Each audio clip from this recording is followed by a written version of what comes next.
All right. Tuesday, July 16th. Welcome to the Damon Bruce Show, and the show that I had planned out for us. The thumbnail that I had planned for us just changes within the last hour. It's official. 49ers All-Pro wide receiver Brandon Aiyuk has requested a trade. Now, an awful lot of people are going, well, what's next now? What's next? What's the best offer? Hey, some offers had probably already come into the 49ers, so they could either move quickly on this or the 49ers can remain resolute and do absolutely nothing. They do not need to meet Brandon Aiyuk's trade request in any way. They don't need to, but what they would be inviting would be, an awful lot of unhappy wide receiver into their locker room. And the right thing to do, honestly, if the 49ers, just evaluating this situation since before the draft, they probably should have already executed a trade on Brandon Aiyuk if they didn't think that they could get this done and worked out in some harmonious way. And look, now the battle lines are being drawn. Maybe they go back to the table one more time. Anyone who looks at Brandon Aiyuk's trade request as, finally, a little conclusion here to this story. I mean, in a weird way, we're just getting going all over again here. The 49ers do not need to make this, meet this trade demand in any way. As a matter of fact, Adam Schefter is reporting that other teams have reached out and spoken to San Francisco. They've been told that the 49ers have no intention of trading disgruntled wide receiver Brandon Aiyuk, who officially requested a trade. Now, was that the Niners' position before the official trade me request went public? Is that their position now that the request has been made? Will it change? I mean, all I know is that there has to have been a better way to handle this. On the 49ers side, it feels like they could have anticipated this situation dissolving into what it's become a little bit better than they did.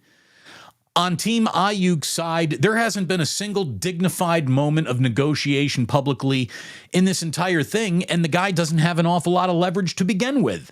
So, remaining quiet and letting the wheels of business turn, with a little decorum, a little diplomacy, a little, not putting my dirty laundry out in the wind. It feels like that might have been the right way to go. That is not the way that the Team Aiyuk has handled this. Not even close. So, we have talked about realistic trades, pipe dream trades. Kruger and I, I'm sure, will be back at it Wednesday morning with Wake Up, and we'll be all over this again. But, we have talked about this a million different ways already. What I think still remains an absolute fact is you need live body taking snaps. No trade can just be for draft picks. You need someone who is going to help you win this year. And I'm not saying you got to replace wide receiver with wide receiver here, but I think you need someone who is taking snaps this season for the 49ers to come back in a trade if the 49ers are going to give in to Aiyuk's demands, or there is the ultimate hardball route that is just simply, we've heard your trade request. We are ignoring it. If you want to hold out to week 6, we will now plan for that.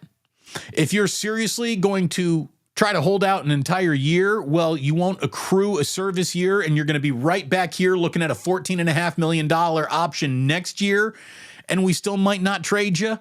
I mean, the 49ers officially owe Brandon Aiyuk nothing but the $14.5 million agreed to on his rookie deal for this next season of football. That's all they owe him. They don't owe him any more. And you can say that the 49ers, like the dumbest among you 49er fans who say that the team is doing this player a disservice or doing him dirty, that you don't know what business is. You don't know how the NFL actually works. It's insane to say that. This player is under contract from his rookie season. That's it. That's the only actual facts of the case that we can put in front of you. He is under contract to play football for the 49ers right now. He says, I don't want to play football anymore under the contract that we've agreed to. The 49ers are basically saying, tough. This is what we want you to do, and we can talk money down the road. Now he's saying officially, what? It hasn't happened, so this is his final gambit. This is the last desperate Hail Mary pass of this offseason of discontent for Brandon Aiyuk. That's what this is. The 49ers do not have to accommodate this trade request. I also think it might be in their best interest to accommodate this trade request, only because you don't want someone who isn't pulling on the rope that's trying to win a Super Bowl this year. That's the only thing I want anyone in camp thinking of. I don't want any personal agendas being brought to the table. I don't want any powders. I don't want anybody sowing the seeds of discontent in the locker room or talking bad about any aspect of the organization or how they don't feel it's done them right or fit into their lives in the public. If I'm the 49ers, look, it was probably time to walk away before all this. They didn't. They wanted to play hardball, so guess what? Welcome to hardball. Because Brandon Aiyuk, in a game of hardball, just threw the first official brushback pitch in this negotiation. Like, official trade request? Okay. Well then, I guess the gloves are off. This means war. So, very interesting morning down in Santa Clara. Again, rookies have reported to training camp. They haven't even been there for 24 hours yet. And it feels like, here we go. Now with Brandon Aiyuk officially requesting a trade. Again, this was not the show I was planning on doing until about, 40, 45 minutes ago when this news sort of went public.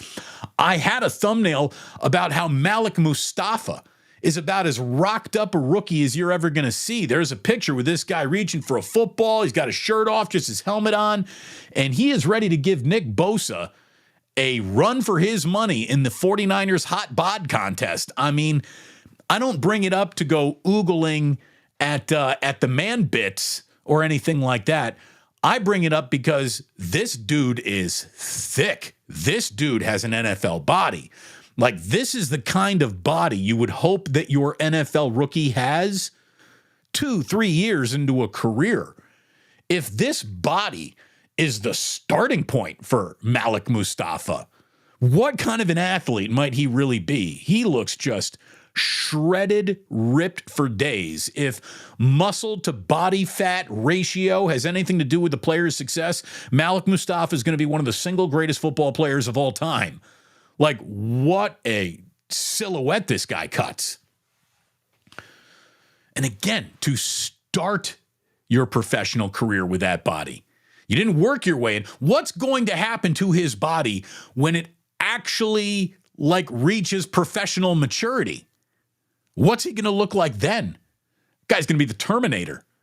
So I wanted to do hey, let's get excited about Malik Mustapha. I think of all the rookies, he's got the chance to take the most live actual snaps in his rookie season of all the 49er rookies. Well, with this news about, Brandon Aiyuk officially demanding a request, demanding a trade, maybe Ricky Pearsall's chances of the most amount of snaps in this rookie class just went up. Obviously, if Dominic Pooney can lock down a starting spot on this offensive line, he'll probably have the most snaps of any rookie on this team.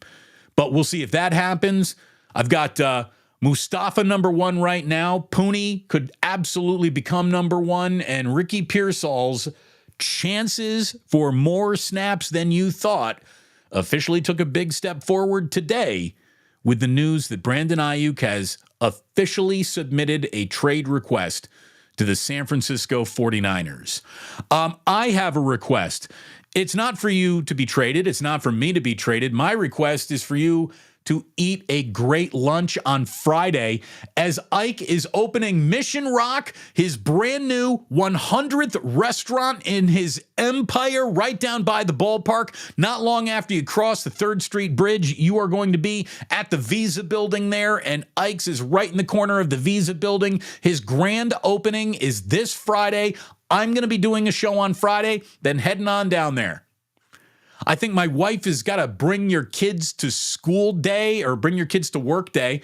So they might be going to the Salesforce Tower. I might dip out, go visit them in the Salesforce Tower, and then come on back to Ike's. But we are really, really looking forward to hopefully seeing you.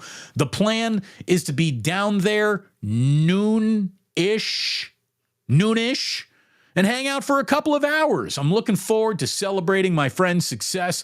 All the support he's given me has been tremendous. I ask you to turn around and support my chief sponsor, Ike of Ike Sandwiches, opening his 100th store. So proud of him. That is this Friday at the new Mission Rock restaurant. Cheers to Ike. And by the way, in the interest of full disclosure, I've already drank all my coffee today. I was out. This is water, so this doesn't count as a sip of the day. This is just a sip of water.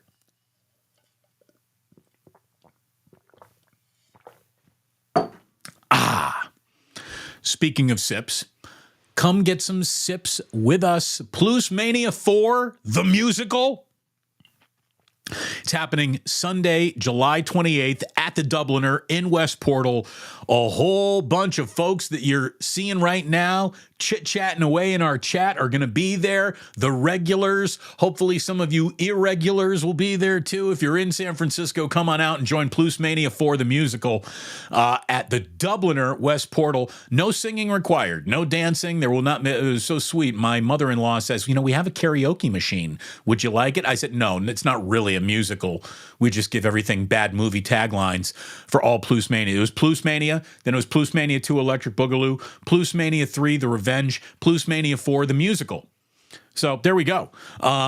We hope to see you at the Dubliner on West Portal on July 28th, but you don't have to wait until July 28th to pop into the Dubliner. It's a fantastic bar. Go find out why we're having Plo Mania there on the 28th, and we hope to see you there for sure.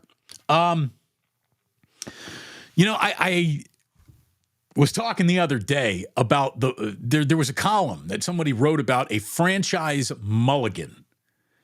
Every team in the NFL gets a franchise mulligan, a do-over somewhere in the franchise's timeline. What would it be? And for the 49ers, look, there's an awful lot that comes to mind.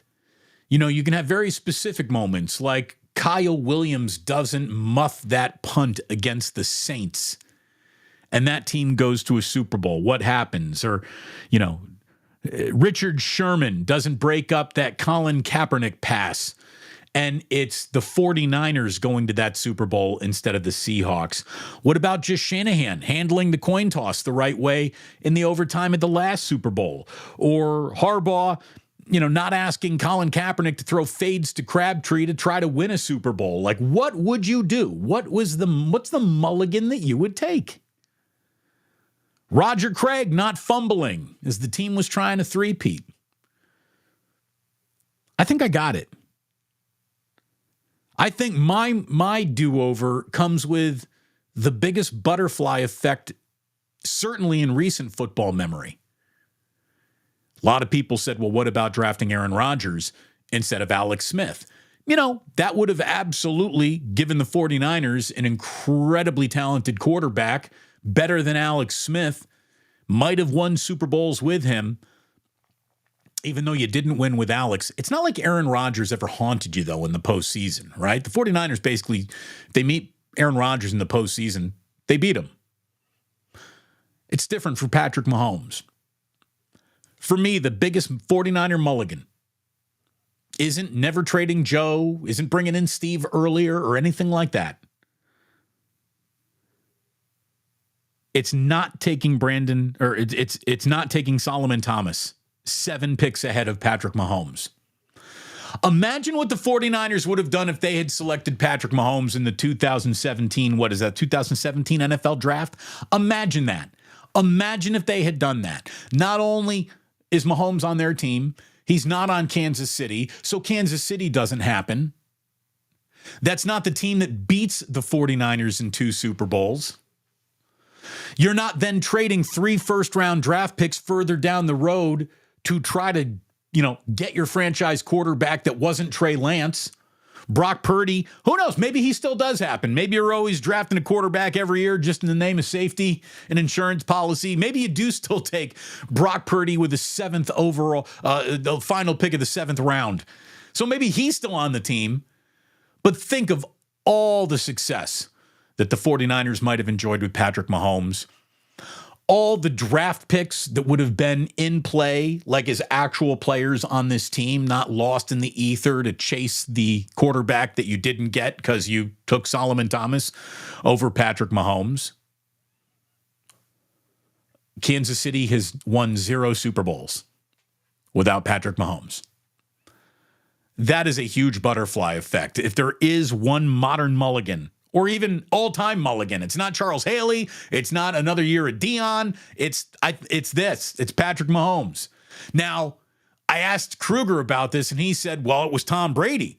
Okay, that's kind of the same answer, right? You know, you had a chance at one of the greatest quarterbacks of all time. You didn't take him. What had happened if you did? Yes, they would have won a Super Bowl with Tom Brady, probably. Yes, they would have won Super Bowls with Patrick Mahomes. Heck, they might win a Super Bowl this year with Brock Purdy and not Brandon Aiyuk. I guess there's a reason for us to stick around and actually watch the upcoming season after all. Again, thank you so much for being here. It is awesome to have you here. Hit like and subscribe. What I always loved about radio is that it was live. And when some big piece of news came across the desk, all of a sudden, you know, everything changed. Everything changed. The show that you thought you were going to do is over, and the show that you now have to do, basically you pull it out of your rear end and you just go. That's why you find real broadcasters on radios and mostly teleprompter readers on TV. I really think that there is an opportunity for the 49ers to still get a deal done with Brandon Aiyuk. I also think that there's an opportunity to just say, hey, kid, tough titties. We'll see you here, 14 and a hook. I also think you're opening a little tiny bit of can of worms if you do that.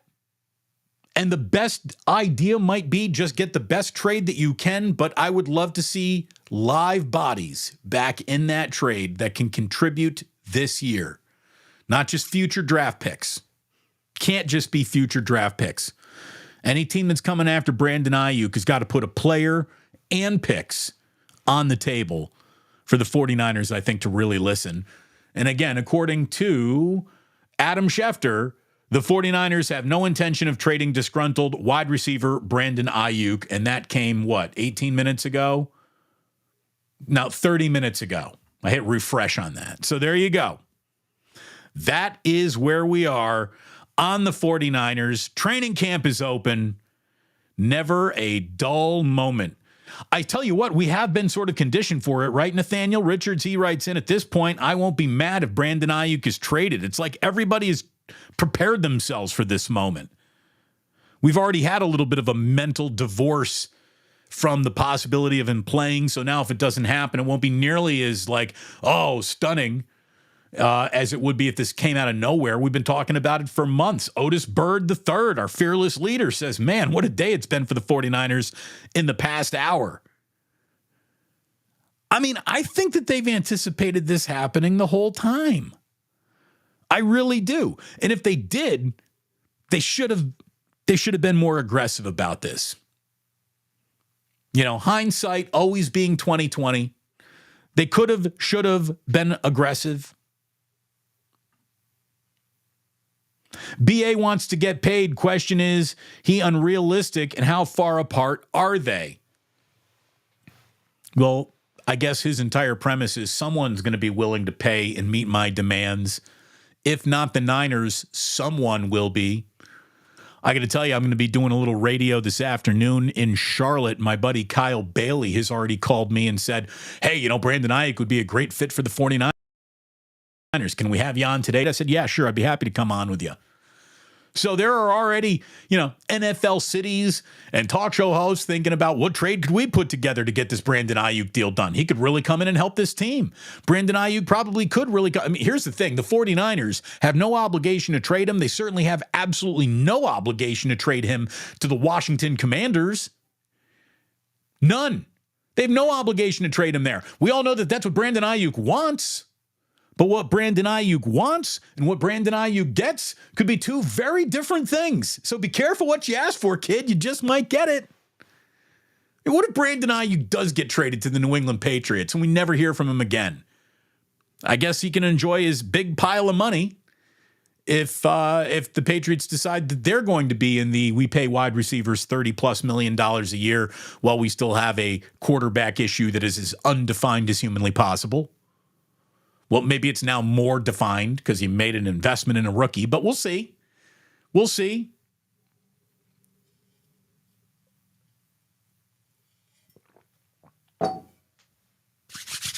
Let's go, football season. Maximum football. Lori. Nice to have some Niner talk, but it would have been even nicer to have some good news. Look, they can turn this into good news.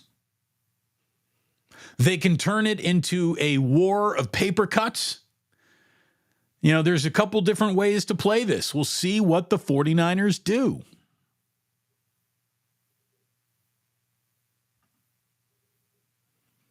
This guy says, same shite as Debo. Play their youngins, Kyle, why not? Choke away another Super Bowl, but just talk about tactics. Well, I don't know if any of that is in the cards. You know, I mean, let's not talk about the Super Bowl that they're not in, that they've choked away. They got to get there. I mean, you got to be in it to win it. Kyle's usually in it. We'll see if they get back there. You know, it depends on what they would get. What would they do? I mean, there is a Brandon Aiyuk trade that, believe me, as much as you want Brandon Aiyuk, there's a trade out there that if the 49ers pull the trigger on it, you might look at it and you go, hey, I really like that. That's a good move. That helps us a little bit this year. That helps the future along as the price of Purdy goes up infinitesimal, at exponential rates next season. Now, there's also this. Dino heuristic. Ha, ha, ha. Whiners getting weaker. No argument could be made that the 49ers are as is, nothing to see here, same team as they used to be without Brandon Aiyuk. Getting weaker would be a result that we'd have to have measured in production.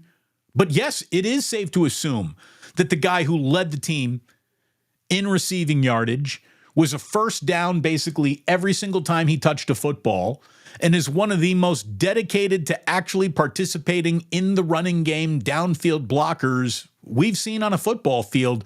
It's hard to argue that the 49ers will be better without Brandon Aiyuk. As a matter of fact, it's impossible to argue that they're better without him, but I really do think that they can be similar. You know, it's not like we're going to forget how to throw a forward pass down in Santa Clara without Brandon Aiyuk. And Brock Purdy's big step forward this year will hopefully bridge the difference in what, Brandon Aiyuk is the guy running this route to the next guy running this route. You know, what if I told you that Brandon Aiyuk is no more and it's now Juwan Jennings? Well, you like Juwan Jennings. You told me that last year. You said you wanted more of him. Well, without Brandon Aiyuk, you're going to get more of him for sure.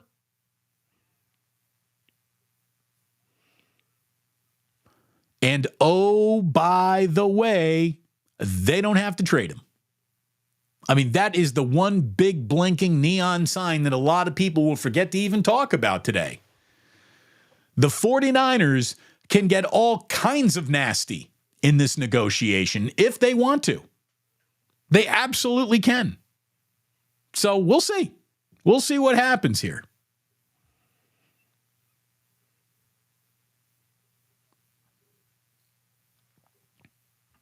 Tiger Tank says, are we back to our usual programming today? Kind of. Yes, we are back to our usual programming today, Tiger Tank. But I do mean everything I said yesterday. And turning down the temperature and how we talk to people does matter. So Everyone be nice. That remains. That remains.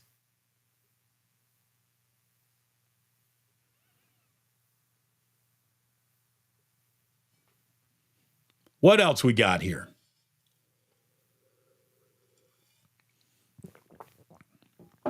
What else we got here?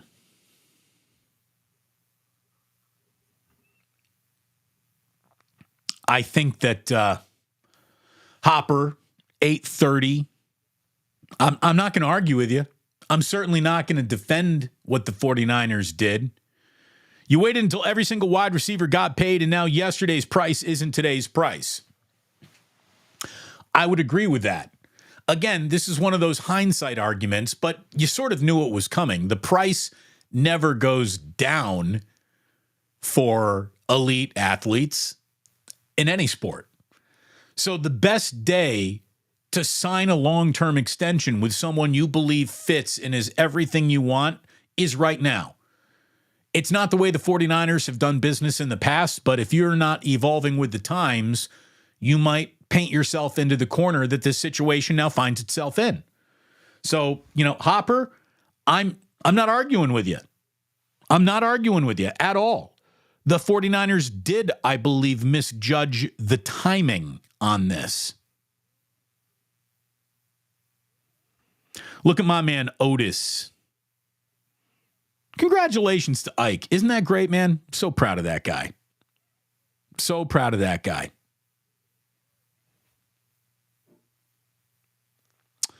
What else we got going on? Chat flying today.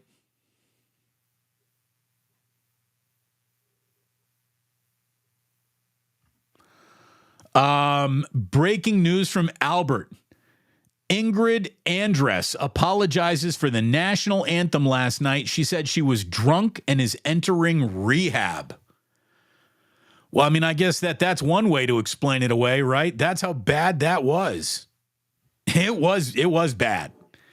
It was bad. Look, everything about that home run derby absolutely stunk. From the anthem to its ending like 5 hours after the first pitch was thrown. I mean, that took way too long. The home run derby was way too complicated. Each guy got way too many pitches. There is way too much time between rounds. I told you that ESPN and the All-Star and Major League Baseball people would screw it up. They had a great idea. They've tinkered with it so much. They've totally screwed it up. Tonight's the All-Star game. I'm guessing that they'll screw that up somehow, some way. The season resumes on Friday. Giants get their start in the second half with a little soft serve ice cream. They got Colorado Rockies. They're in Denver to start their second half, which means there'll be plenty of parking down by Mission Rock. And that's the perfect day for Aiyuk to have his opening. If it was a Giant game, it'd be a little bit harder to have your grand opening around the Giants game too. A's and Angels, that's going to be at the Coliseum on Friday. 32 games left at the Coliseum. 32 games left if you really believe they are going to go to Sacramento, which, again, I wouldn't even bet on that happening. Not yet. Can't invest in anything John Fisher says is a plan or his idea. What else we got going on today? And here's the thing. The Aiyuk conversation has come more into focus, but this is still a slow news day. Brandon Aiyuk has gone from we think he might request a trade to he has requested a trade, but nothing has really changed, not yet. The Warriors' pursuit of Lauri Markkanen is something to keep an eye on during slow news times. We've seen people weigh in, Shams, Woj, what Danny Ainge in Utah would want. It started with Moses Moody, draft picks and pick swaps. Now it seems that the target player that Ainge might be interested in would be Brandon Pajemski. You saw yesterday Anthony Slater say that Pajemski and Trace Jackson Davis are done playing summer league games, which is either a testament to what the Warriors think the role they'll be playing on their own team, or they don't want these guys hurt because they might be involved in a trade. I do not want to see Trace Jackson Davis traded. And I don't want to see Brandon Pajemski traded either. But Pajemski plus picks, Here's the thing. If you're getting Pajemski, you're not getting nearly the amount of picks that you think you are. It's not like you're getting Pajemski and 5 picks, pick swaps and all that stuff. It's Pajemski and a couple picks. Or it's Moody and the poo-poo platter of picks. Or it's Wiggins in a poo-poo platter. Just get Wiggins off the team, for goodness sakes. But I don't want Trace Jackson Davis traded. That could be just total Hoosier bias. I will admit to suffering from it. But I also think he's exactly what they need. I don't think they need fewer front court players at any point in time the way that they're currently built.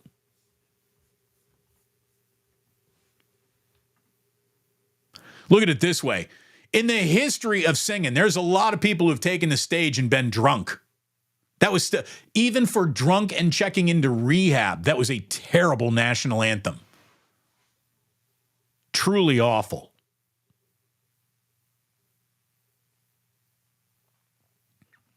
Ooh, by the way, Tiger Tank, all on board with my theory.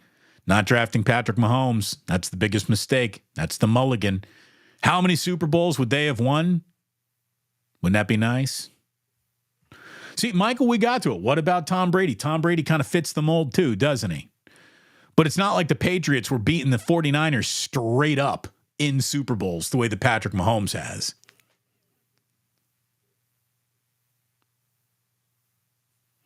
JJ Raiders says, so Damon, what you're saying, it's Kyle's fault. Yes, all personnel decisions, all roads lead to Kyle. Whatever goes right with the team, it's his fault. Whatever goes wrong with the team, it's his fault. It says head coach on his door.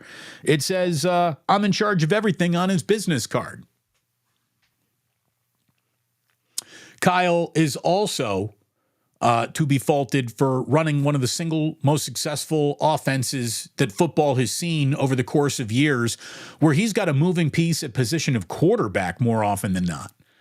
Like, I was looking at some tweets by Warren Sharp, and Chase Sr. was echoing some of the things that Warren Sharp were passing around. And, you know, Kyle has been able to find, like, the number one offense in football for several years in a row with all sorts of changing pieces around his team. And he just cranks out quality football product. The whole Kyle doesn't know what he's doing crowd gets buried under an avalanche of facts and statistics if they want to be. But, you know, there's a lot of people who reach the conclusion that Kyle isn't good at this because ignoring facts and statistics is their brand. So, I can't help you. I'm not here to convince anybody that Kyle is good at this. The proof is right there for anyone who wants to actually see it.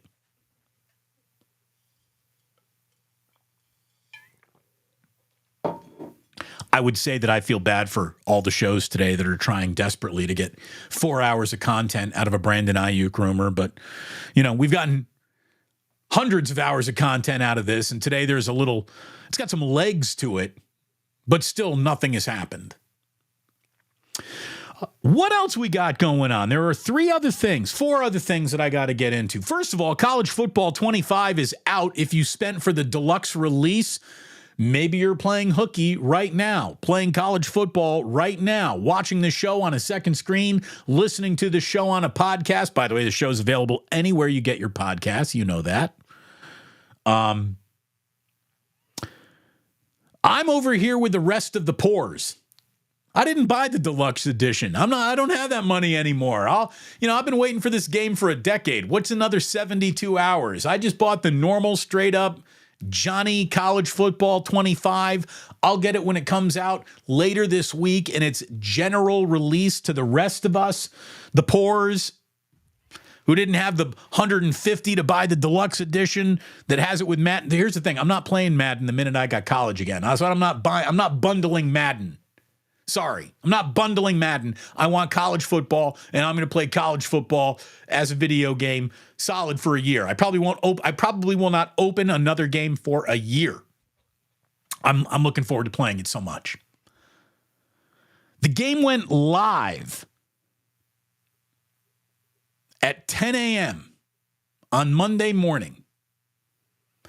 And before the first hour or the minute of the hour, before 10:01 hit, there were 700,000 people trying to play Madden Online and EA servers crashed. Bro Bible has done a little math. 714,000 online players. If you multiply that by $125, which is what everybody, so basically you paid for a premium or deluxe. So you paid about $150 or $100 instead of the normal $69 to get it 3 days early. So they cut the difference. They said, okay, so everybody's paying at least about $1.25 here. $1.25 times 700,000 means that yesterday alone, EA made $89 million, made no less than $89 million from its early release on Monday. And let's be honest, the amount of people who signed up for the early release will probably be completely dwarfed by the amount of people who just bought the straight up game that comes out later this week. So yeah, EA Sports has nothing short of the most highly anticipated people jumping into it video game of all time on their hands right now. Good to see EA finally make a little bit of money. It'll be great to see Skip Bayless never again. And we're on our way to that world, apparently, because when he taps out of his show on Fox Sports 1, he has said he is done. Great. The world of sports talk is about to become a better place without that asshole in it. And he is. His brand is I'm an asshole. And look, Colin Cowherd leaves ESPN to go to Fox Sports 1. And he became bigger after leaving ESPN. He did. Le Batard leaves ESPN, becomes bigger because he's actually talented. Colin Cowherd leaves ESPN and becomes bigger. Why? Because he's actually talented. Skip Bayless leaves ESPN and is essentially never even heard from again. His show was a failure on Fox Sports 1 when you compare the paycheck they cut him to host it, and it became pretty clear that Skip Bayless will never be worth more than the guy that he's sitting next to. Skip Bayless needs a more interesting than me co-host to even be on TV. And he had one in Stephen A. Smith, and then he had one in Shannon Sharp, and now that he doesn't have those guys, there ain't nobody watching him. You got episodes freaking Smurfs getting better ratings than Skip Bayless does.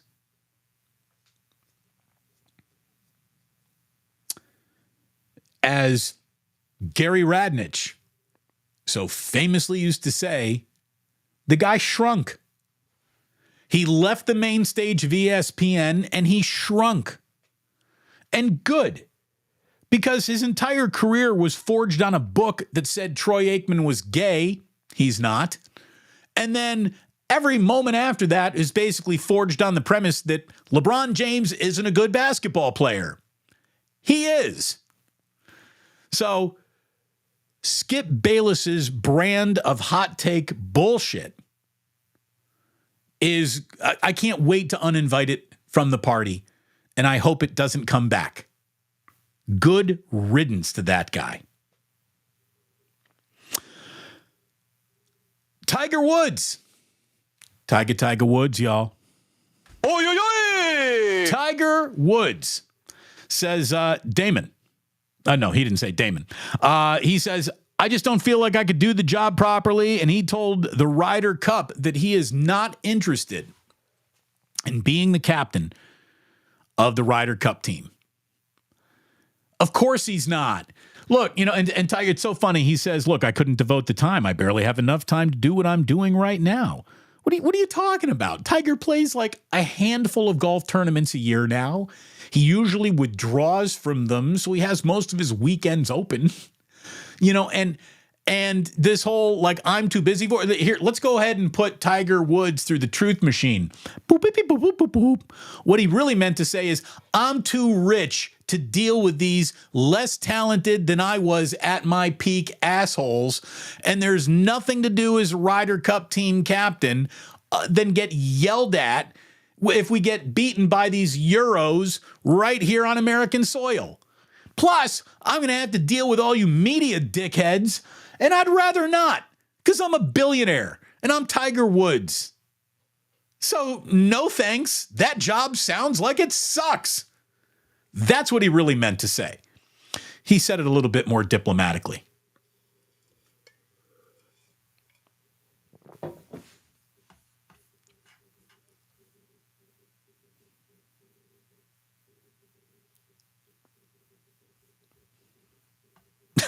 Otis, 95.7 and KNBR have both pivoted to the Aiyuk conversation. Well, hey, there you go.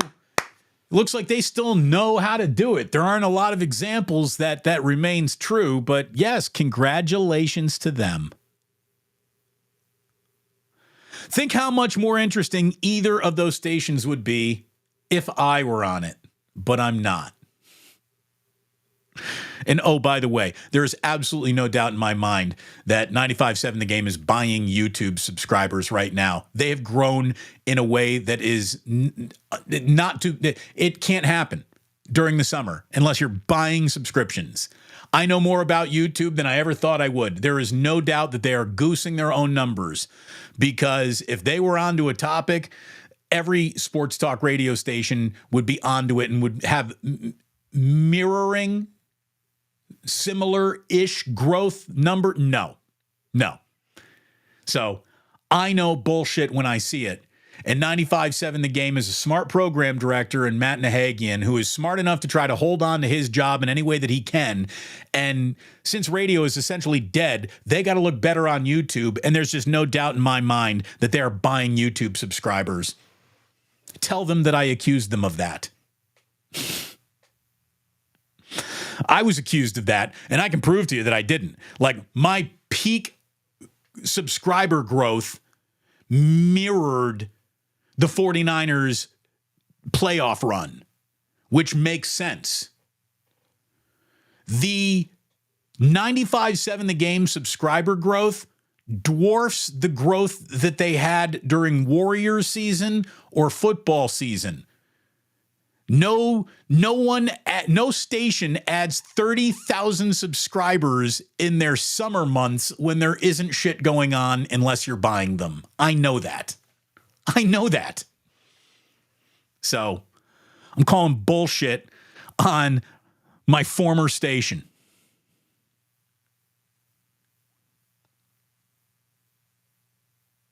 Oh, what do you know here? A super chat. Hey, Damon, can we get a little Dan Campbell? Excessive 03. You know what? We'll take a request. Doesn't matter if you have one ass cheek and three toes. I will beat your ass. That's right. Come on, D's. D's nuts. D's nuts. Thank you for the super chat. I say we don't take requests, but, we'll take requests. Smiley Dan. Hey, that anthem singer. She thought it was karaoke night at the local. Well, here's the thing. Drunk girls who haven't won Grammys, who need to go to rehab, sing better in karaoke bars than that woman sang the national anthem last night. Like, I don't care how much of a wreck you are. You still got to be able to pull off a performance better than that. I mean, hammered and singing, how do you think we got Janis Joplin, folks? How do you think Grace Slick happened? How do you think this success will happen? Here, by smashing that like and subscribe button. That's how it happens. It also continues to happen when you support the sponsors. It also really starts happening when generosity explodes. Look at Rob C-Note.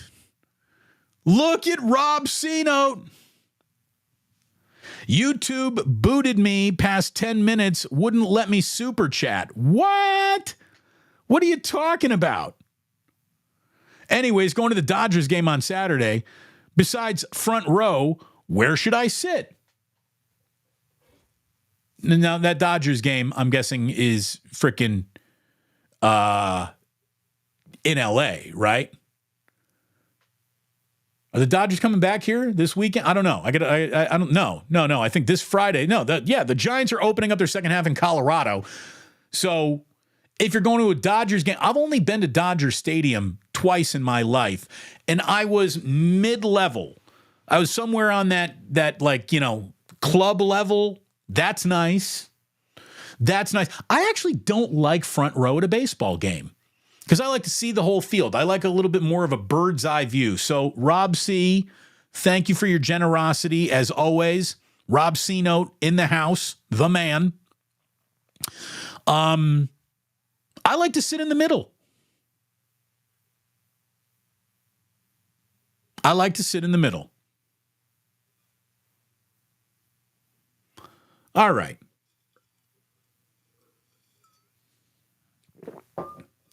So, my Rhino, look at that. The super chat's coming in today. Since you're talking all subject, what are your thoughts on the Copa mess in this country being ready for the World Cup? Loving your show. My Rhino, thank you very, very much for the super chat. We talked about this a little bit at the beginning of yesterday's show. There needs to be a level of security implemented around World Cup games that mirrors the Super Bowl. And you have to start funneling fans out of the possibility to even enter the stadium in the entrance to the parking lot. And they're going to have to take what could have been, should have been, might have been this incredibly cool party. And then, even if you don't have tickets, you still stay out by the car while people who with the tickets go inside. You can't do that anymore. I just think you can't be on premises without a ticket is the way that this country is going to have to approach the World Cup.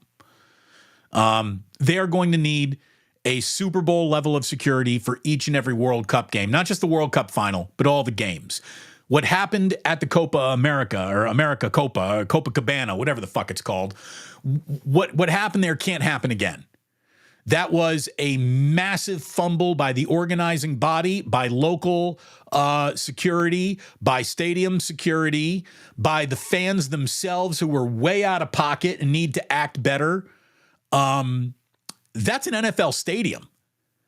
You can't just bum rush NFL stadiums like that. It's not a chain link fence that you're hopping to get to a high school game. There's supposed to be more security, and there will be. And, all I can tell you is that soccer hooligans are a different breed. And, you will never see, I don't care how drunk or unruly it gets, you'll never see an NFL crowd try to rush into a stadium like that. So I don't know if it comes with the sport of soccer, but I would be ready to whoop some ass. I mean, I would have the riot gear ready to go for the World Cup. No doubt.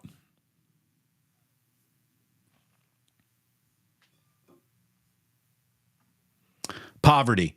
See, this is what bothers me about sports. Poverty Spec says KC will easily three-peat. The fact that you use the word easily disqualifies you from any intelligent conversation about football.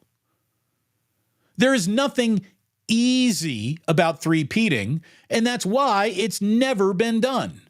And you won't do it. And even if you do, the word easy will be used by no one to describe how that just happened. This shit ain't easy, even for the best team in the sport. So come on, Poverty Spec. Get your intelligence up. Which, by the way, you will be able to do. Do they have club level like the Giants? Again, Rob, darling, when I go to games, I don't pay for tickets. I wouldn't know. But yeah, I mean, it's LA. There's a club level somehow. There's definitely, look at it this way. Rob, you clearly got some cash on you, brother. You're certainly generous with it around me. So you can, I'm sure, afford whatever the right this way, sir or madam, experience that Dodger Stadium has for you. There are clubs. There is, I don't know if there's a whole club level. It's not quite like the Virgin Club level at 24 Willie Mays Plaza. But yes, I'm telling you, you will absolutely be able to have a lovely time at Dodger Stadium. It's awesome. I love Dodger Stadium. Absolutely love it. Irwin. Damn. Damon flexing that media muscle. Yeah, dude, I mean, come on. I've been to so many sporting events. I don't pay to get into them. I'm not doing it. I'm not doing it. I've been to so many. I've been lucky. I mean, this is the fringe benefit of my career. I never made a lot of money, but I got to go to places that only people with a lot of money get to go. And that's been the beauty of my career. Again, I've been to so many fish shows. I don't think I should have to pay for those anymore, but I do. I don't have a press pass for that. Maybe I should get an internship at Rolling Stone, see if I can get a rock and roll press pass too. When that would really set it up. I should have become a photographer, like a sports and rock photographer. That's good access. That's some front row shit right there. We're going to wrap up today's show. We're going to wrap up today's show with a couple of rest in pieces, shall we say, RIPs. You know, we didn't talk about this on Monday. We had more serious things afoot. But over the weekend, Dr. Ruth passed away. How would you explain Dr. Ruth to like an 18-year-old kid right now? Well, you see, before you could go online, because the internet had not been invented yet, and literally see every single brand of sexual content of all time, sex was something that was still, kept in the corner. And Dr. Ruth wanted to take the sex that was kept in the corner and she wanted to pull it to the dining table to sit with us all at a family meal. And oh, by the way, she had one of the thickest, Hungarian? I don't even think her accent actually originates in any country. I think it was just her. She spoke Dr. Ruthian. Her accent, her demeanor, her likability, her age, all of it screamed, this woman is not a sex-positive person. And she was the single most sex-positive person in America for a while. Dr. Ruth could have only happened in a moment in time that was available to her, and she crushed it. Fare thee well, Dr. Ruth. Talking about something that could never exist anymore. The era that Richard Simmons lived in. Now, look, was Richard Simmons gay? I mean, I never was in his bedroom or saw who he slept with. I don't know. I would be willing to wager that he was asexual. But he was incredibly effeminate. But he was incredibly adored. Everyone liked Richard Simmons. Even your bigoted uncle who didn't like the gays liked Richard Simmons. He was a breath of eternal nice guy in a cynical world. Trying to help a whole bunch of old fat ladies be less old, be less fat. God bless Richard Simmons. He sure seemed like a nice guy. And again, he came from an age that no longer exists. Richard Simmons was what I call Liberace gay, where we all know that you're gay, you know that you're gay, and you certainly behave in a manner that says this person is gay, but you never admit to it. You hide it in plain sight, but it's never really discussed, and therefore it doesn't define you. It was again, America was a much different place before the internet. Richard Simmons existed before the internet, where you could be gay on TV as long as you didn't say, hey, by the way, I'm gay. First person to ever do that? What, Ellen DeGeneres? What, on her sitcom? So Richard Simmons is from a time and a place that no longer exists in the world. And he was just a lovely guy.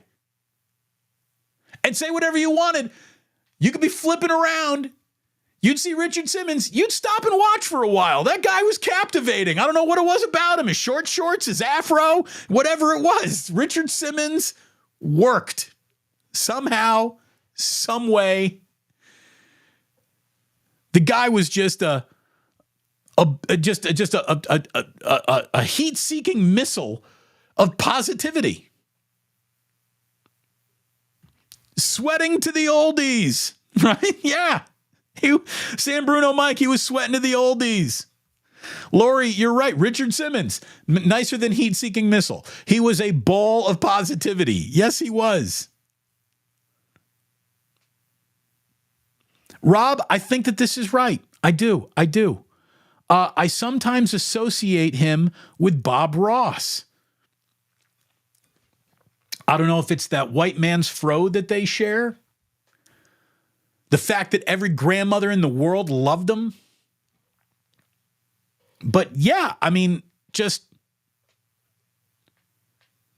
saccharine levels of positivity, no cynicism, could absolutely laugh at himself and how ridiculous he was.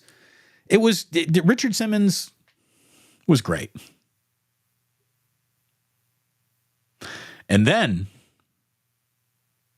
because she was so young, I think she was only like 53, 54 years old, Shannon Doherty passes away. Shannon Doherty from Beverly Hills 90210. Now, fame was not a friend of Shannon Doherty. She's one of those people who seem to be unhappy with being famous and recognizable. She had a reputation for being difficult to work with. I also had a friend of mine who lived in Hollywood and ran in a circle of people that every now and then Shannon Doherty would run in. You know, Shannon Doherty had friends that weren't all from Hollywood, and he sort of would operate in a circle that Doherty would come in and out of. And when he would tell me about that, I'd be like, well, what's she like? And he'd be like, honestly, man, she's really cool. She's really cool. She's friendly. She's funny. She'll smoke a joint. She'll party. She doesn't pull the I'm an actress, you're not level famous person nonsense on. She was cool. So rest in peace, Dr. Ruth, Richard Simmons, Shannon Doherty, Jacoby Jones, who returned the second half kickoff against the 49ers, passed away. The former Baltimore Raven died way too young. Don't know the cause of death there, but that's tragic. And then today we learned that Joe Jellybean Bryant, probably better known as Kobe's dad. Kobe's dad passed away, just 69 years old. No cause has been made public there, but I hope he sees his boy today. I can't even think about one of my sons passing away before me. I don't know how anyone does it. I can't even think about it. But today he gets to reunite with Kobe. So there's the happy element of that. And that's today's show. You know, if you can demand a trade to another channel to get a better show, call your agent. You go ahead, you do that. You make that trade if you have to. But in the meantime, as long as you are on Team Plus, thank you so much for being here. Thank you for supporting me. Everyone who was generous, not just Rob C-Note, but everyone who was nice enough to make a super chat donation today. To all members of the initiated, I thank you. Although it does not give you power over me. But thank you very, very much for supporting with a membership. Support by going to get yourself a pint of Guinness at the Dubliner in West Portal. And hopefully you'll meet us at Plo Mania on Sunday, the 28th. We'll get going around 2 o'clock. And this Friday, join me at Mission Rock Ike's Sandwiches for lunch. We'll be doing it there. Barry Ford, Bang Bang from Memphis. Great show today. Hit like and subscribe, people. Barry, thank you very much for that directive for everyone out there. Yes, please do. Hit like, hit subscribe. That like is important. That like really gets the video to live a greater life after it happens. So if everyone watching can drop a like on your way out, this video will grow and throb throughout the entire... that's a bit much. That's a bit much. You can't do eulogies to Richard Simmons and then end the show with growing and throbbing. Here we are. Here we are. And there we go. Sports don't build character, they reveal it. And like that, he's gone.